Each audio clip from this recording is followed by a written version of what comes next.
ರಾಜ್ಯಕ್ಕೆ ಒಂದು ದಿನದ ಭೇಟಿ ನೀಡಿದ ಪ್ರಧಾನಿ ನರೇಂದ್ರ ಮೋದಿ ಅವರನ್ನು ಬೆಂಗಳೂರಿನ ಎಚ್ಎಎಲ್ ವಿಮಾನ ನಿಲ್ದಾಣದಲ್ಲಿಂದು ಮುಖ್ಯಮಂತ್ರಿ ಸಿದ್ದರಾಮಯ್ಯ ಬರಮಾಡಿಕೊಂಡರು.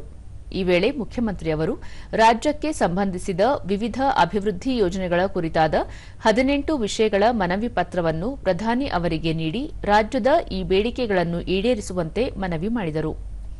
ಕೋಲಾರದಲ್ಲಿ ರೈಲ್ವೆ ಕೋಚ್ ಕಾರ್ಖಾನೆ, ಮೈಸೂರಿನವರೆಗೆ ಹೈಸ್ಪೀಡ್ ರೈಲು ವಿಸ್ತರಣೆ, ಬೆಂಗಳೂರು ಉಪನಗರ ರೈಲು ಮತ್ತು ಬೆಂಗಳೂರು ಮುಂಬೈ ಹೈಸ್ಪೀಡ್ ರೈಲ್ವೆ ಕಾರಿಡಾರ್ಗೆ ಅನುದಾನ ಒದಗಿಸುವುದು, ರಾಷ್ಟ್ರೀಯ ಹೆದ್ದಾರಿ ಯೋಜನೆಗಳನ್ನು ಮೇಲ್ದರ್ಜೆಗೇರಿಸುವುದು, ರಾಯಚೂರಿನಲ್ಲಿ ಏಮ್ಸ್ ಸ್ಥಾಪನೆ, ಕಲ್ಯಾಣ ಕರ್ನಾಟಕ ಭಾಗಕ್ಕೆ ಹಣಕಾಸು ನೆರವು ಒದಗಿಸುವುದು ಸೇರಿದಂತೆ ಮುಂತಾದ ಬೇಡಿಕೆಗಳ ಮನವಿ ಪತ್ರವನ್ನು ಪ್ರಧಾನಿ ಅವರಿಗೆ ಮುಖ್ಯಮಂತ್ರಿ ನೀಡಿದರು. ಭಾರತದ ಪ್ರಗತಿಯಲ್ಲಿ ಕರ್ನಾಟಕದ ಕೊಡುಗೆ ಮಹತ್ವದ್ದಾಗಿದೆ. ಮಾಹಿತಿ ತಂತ್ರಜ್ಞಾನ, ಉತ್ಪಾದನೆ, ಕೃಷಿ ಮತ್ತು ಸೇವೆಗಳಲ್ಲಿ ಕರ್ನಾಟಕ ಪ್ರಮುಖ ಪಾತ್ರ ವಹಿಸುತ್ತಾ ಬಂದಿದೆ. ಆರ್ಥಿಕ ಮತ್ತು ಸಾಮಾಜಿಕ ಅಭಿವೃದ್ಧಿಯಲ್ಲಿ ಕರ್ನಾಟಕ ಮುಂಚೂಣಿ ಕೊಡುಗೆಗಳನ್ನು ನೀಡುತ್ತಾ ಬಂದಿದೆ ಎಂದು ಸಿದ್ದರಾಮಯ್ಯ ಅವರು ಮನವಿ ಪತ್ರದಲ್ಲಿ ಉಲ್ಲೇಖಿಸಿದ್ದಾರೆ.